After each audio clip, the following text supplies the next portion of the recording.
Well, there you saw the walk around. This is the TST Dreamer Fat Tire e-bike with the step-through design. I really prefer the step-through design these days. It just makes it easier, especially as you get older and such. It's just a more comfortable bike.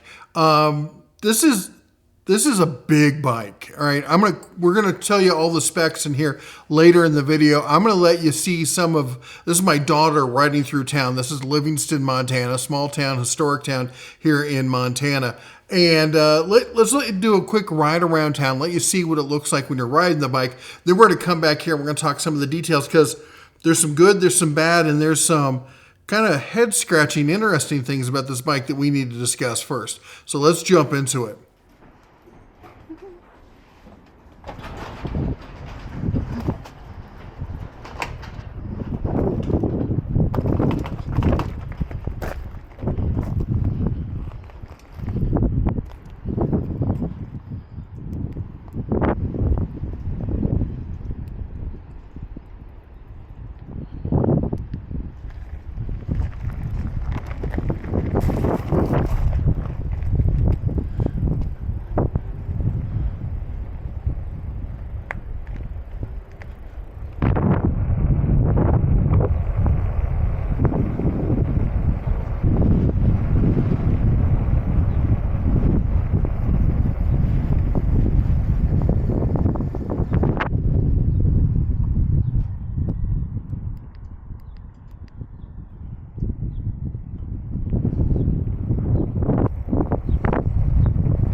All right, so as I said before, this is the TST Dreamer 26-inch step-through fat tire e-bike.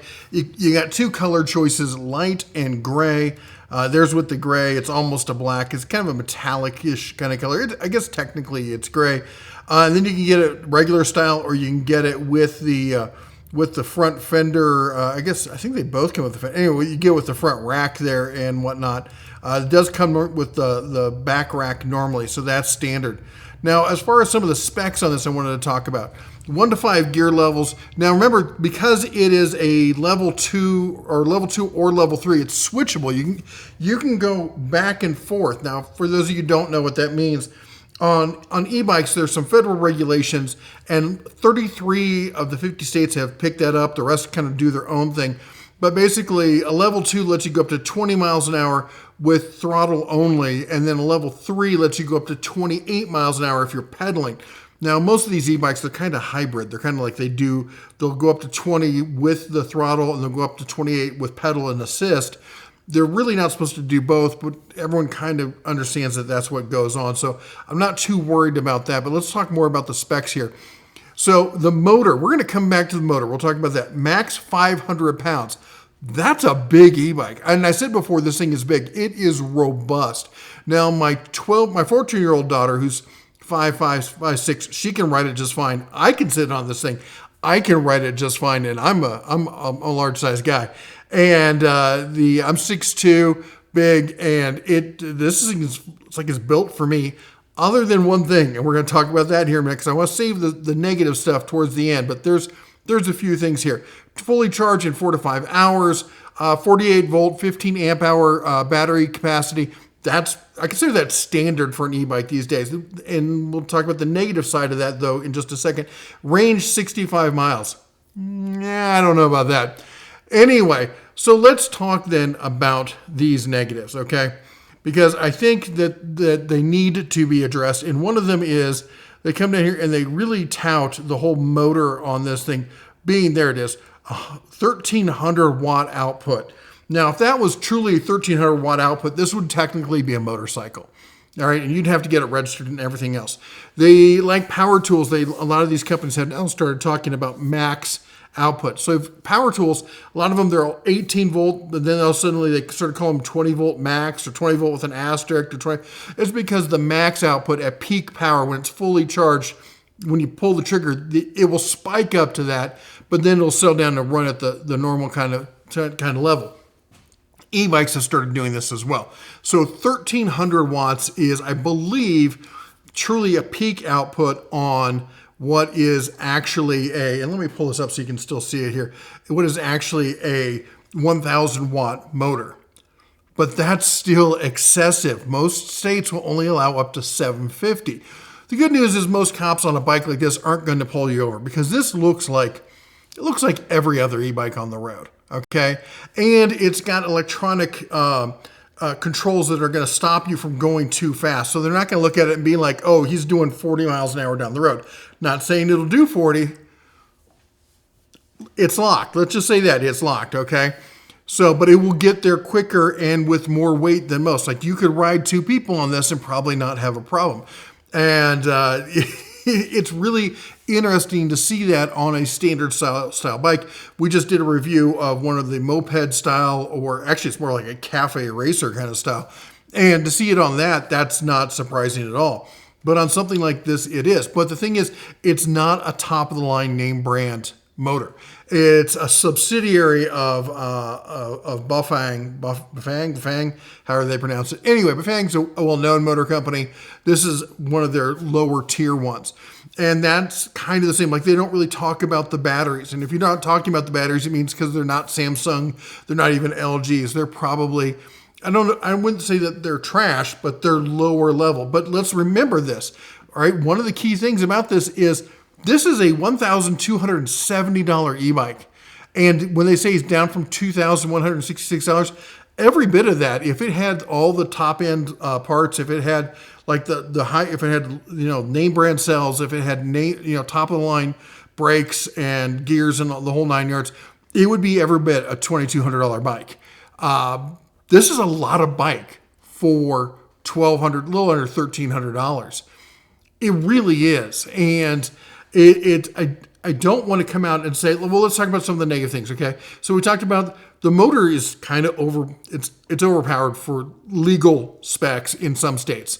Not that people are going to be checking on stuff like that. Not like maybe in Southern California, there might be bike cops who are checking motors, but I don't think you're probably going to run into that in most cases.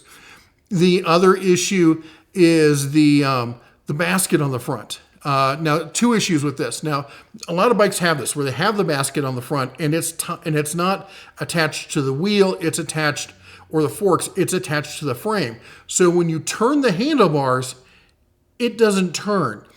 And it's off-putting to some people. It throws me off. I have to constantly remind myself that if I turn it, the basket's not going to turn. It's something you learn. You'll learn it. It's not a big deal. But here's the issue. I've seen this on bikes that have a more compact, higher setup, so it makes sense. This bike, the basket's right below the handlebars.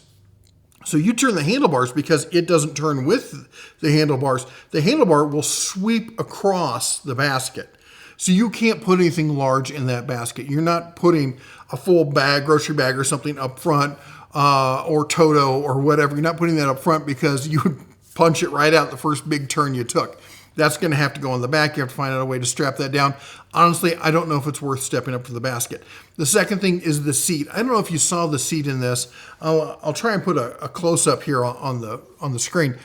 The seat looks like it's designed for a race bike. It is. I didn't think it was comfortable. My kids didn't think it's comfortable. It doesn't match the mood of the bike, because the bike is, granted, it's a hardtail, but it's got front suspension, fat tires. It's a cruiser. And that bike, that seat screams, performance all day long. Maybe they got it from the same people they got the hub motor from. I will say this, overall, for this bike, that is right there. That's a lot of bike for that money. And if you are on a tight budget, but 26 inch is a big tire. All right, it's going to be smooth. It's going to roll nicely. It's a fat tire. It's going to cushion all those bumps and stuff. The only thing that make this better is if it was a full suspension. But at 1200, 1270, I can't knock it for not being a full suspension. This is a bike that I'm honestly like, it doesn't have a giant color display screen. But the reality is, how often are you riding around looking at the screen? Because if you do that, you're going to be hitting cars. You don't want to be staring at the screen. But the controls are right where you want it. It has a ton of features built in. It's a big, comfortable bike. I will say this, when we got ours, the brakes were really soft. They needed to get tuned up. There was a lot of little fiddly bits that had to go over it and adjust this and adjust that. Not adjust, but just kind of tighten stuff up, make sure things are where they're supposed to be. And these would be bigger negatives if the bike wasn't so cheap. And I know a lot of you are like, $1,200, $1,300 e-bike or bike isn't cheap, but when it comes to an e-bike, yeah, it is. And the frame quality is top notch. These frames, I remember when we first started reviewing e-bikes, it looks like they had a monkey out back doing the welding.